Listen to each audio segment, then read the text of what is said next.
गन्ना मूल्य न बढ़ाए जाने को लेकर भारतीय किसान संघ के जिलाध्यक्ष आदेश शंखदार ने आज प्रेस वार्ता की। उनका एक प्रतिनिधिमंडल सरकार से मिला और गन्ना मूल्य 450 रुपए किए जाने की मांग पर सरकार का कहना है कि हम गन्ना मूल्य बढ़ाएंगे, लेकिन कितना बढ़ाएंगे ये स्पष्ट नहीं किया है। रामपुर से विकास शर्मा की रिपोर्ट।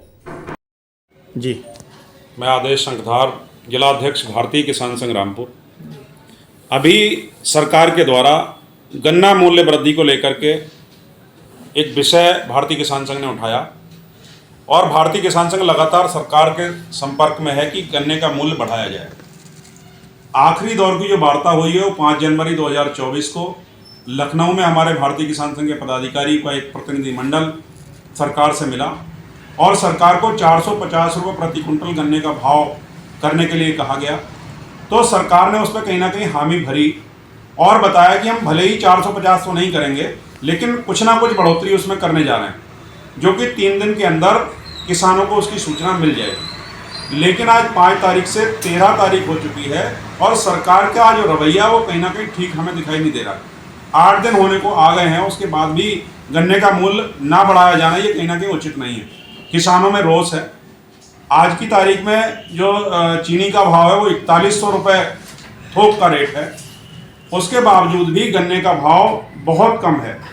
और जो गन्ने का भाव है वो कहीं ना कहीं कोल्हू वाले जो लोग हैं वो इस दाम से ज़्यादा दाम पे गन्ना खरीद रहे हैं। इस समय हमारी जो चीनी मिल वाले हैं वो भी चाहते हैं कि गन्ने का मूल्य बढ़े, लेकिन सरकार कहीं ना कहीं क्यों चुप्पी साधे हुए ये सवालिया निशान खड़ा करता है। भारतीय किसान संघ निरंतर किसानों की मांग को लेकर के सरकार से मांग कर रहा है कि रेट बढ़ाया जाए, लेकिन न जाने सरकार को आपत्ति क्या है, सरकार चाहती क्या है, किसानों का कब तक इम्तिहान लेना चाहती है।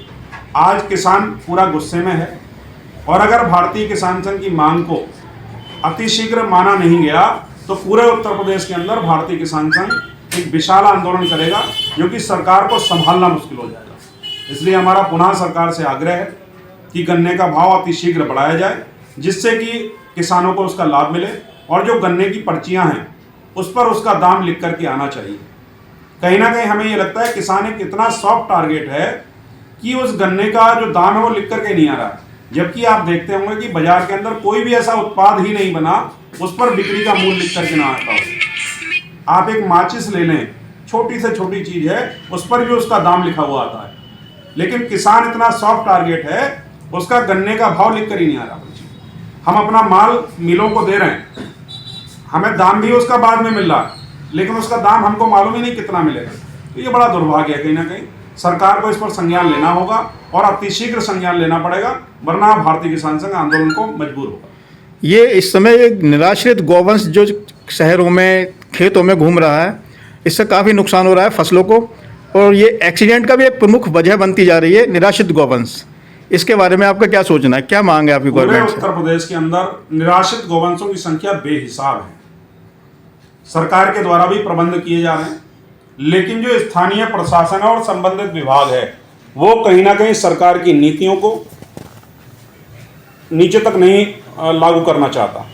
आपने देख रहे होंगे कि लगातार सड़कों पर गौवंश घूम रहा है। उत्तर प्रदेश के जो पशुधन मंत्री हैं श्रीमान धर्मपाल सिंह जी, उनका एक बयान था 1 नवंबर से और 31 दिसंबर तक अभियान चला करके पूरे उत्तर प्रदेश के अंदर निराश्रित गौवंशों को गौ संरक्षण केंद्रों में संरक्षित किया जाएगा, लेकिन सिर्फ हवाई मामला रहा और प्रशासन ने उस पर कोई अमल नहीं किया। सिर्फ पेपर में दिखाने के लिए उन्होंने दिखा दिया कि आज हमने 200 पकड़ लिए, 300 पकड़ लिए, लेकिन वास्तविकता कुछ और है।